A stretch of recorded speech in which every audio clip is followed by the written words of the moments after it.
that means that, there's always times when we kind of start seeing things a little fuzzy. And you know how fuzzy it is. Any of you have glasses, you know what it's like when you get that new prescription and all of a sudden you can see people again. Well, you know what? The Lord, oftentimes the Lord sends us events in our life that help us restore our sight. And it can be positive events, it can be negative events. It can be traumatic or it can be exciting. A new baby comes into the family, and oh my God, you discover there's two of them. That's exciting, see? But it also then forces you to refocus, right? To restore things in a way that makes things important. I've always heard from people who have gone through a funeral and they've experienced the sadness of losing somebody, and they say, you know what? Things have changed. What I thought that was important before isn't so important now.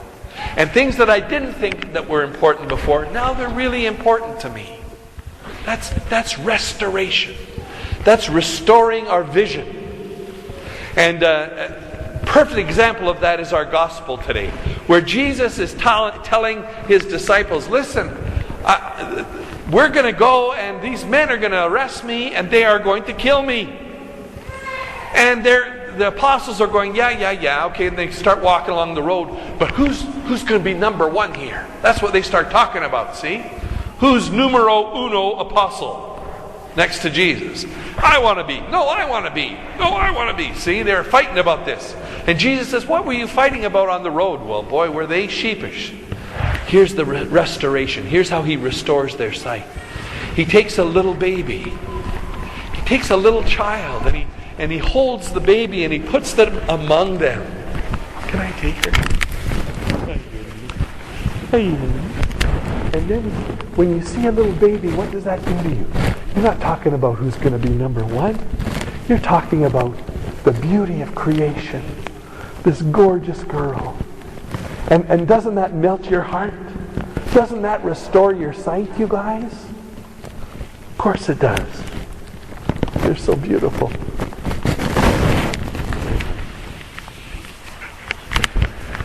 It restores your sight. Prophets came along during the time of the Israelites when they were going off. They didn't want to see a prophet. Prophets were not the most popular person in town. Because what were they going to do? This prophet was going to tell them, listen, you've got to refocus here.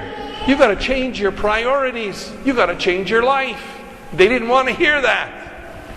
So they didn't want to see prophets too often, see? And Jesus does the same thing.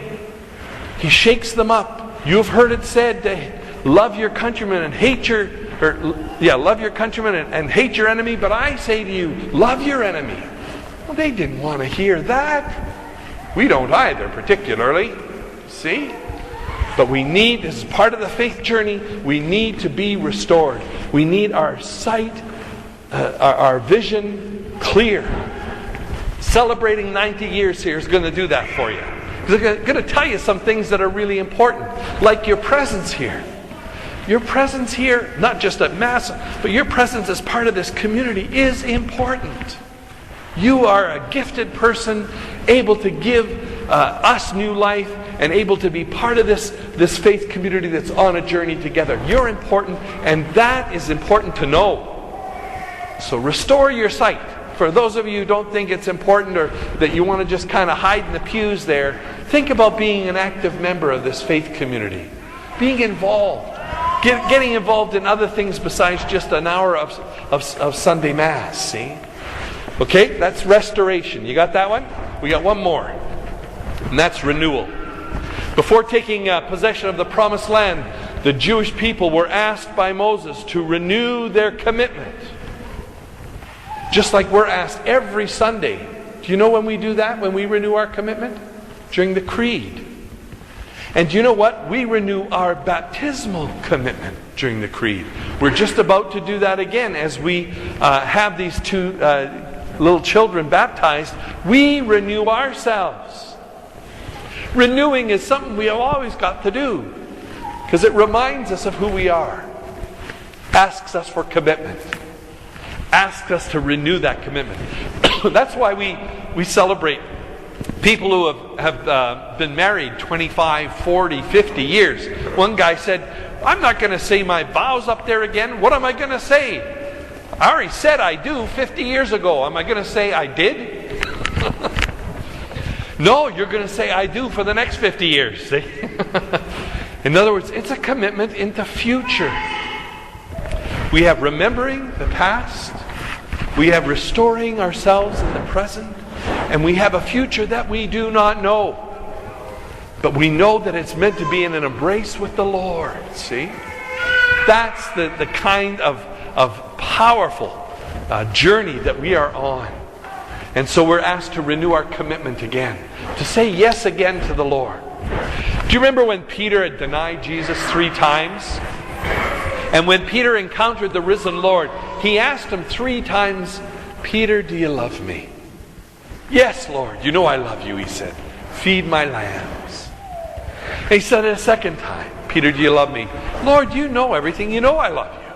Feed my sheep. Then he said for a 3rd time yet. By this time, Peter's getting a little bit upset about this. Lord, you know everything. You know that I love you. And what did he say? Feed my lambs, feed my sheep. And he said, Peter, the day's going to come when someone's going to stick a rope around your waist and take you where you would not go. But for now, say yes to me again. That's what lovers do, see. That's what lovers do. They renew their commitment constantly. You know? When I tell my wife that I love her, I never get sick of it. I never get sick of that. I've been doing it for 33 years. You know? Why? Because when I say it, I'm also saying to myself, hey, have you loved her lately? You know? Like, saying it makes you commit yourself into a future pattern of caring and loving and giving of yourself. And that's why we have the creed every Sunday. And that's why at Easter, at the vigil, we renew our baptismal promises. And that's why whenever we're about to have children enter into our faith community, we renew ourselves. So that's going to be the personal challenge, is take some time to do some remembering. Remember your own personal faith journey. Remember it with someone. Ask yourself about how your sight needs restoration. Restoring your vision of what's really important. And then get involved in renewing your own commitment to the Lord and to this faith community. If you do that, you will be on a spiritual journey of an anniversary. You'll begin to hear the heartfelt words of Jesus when he said it to the disciples, but he's saying it right to you. He's saying, whatever you go through in your life, I with you always. Let's conclude by singing our song again, shall we? The last 2 verses.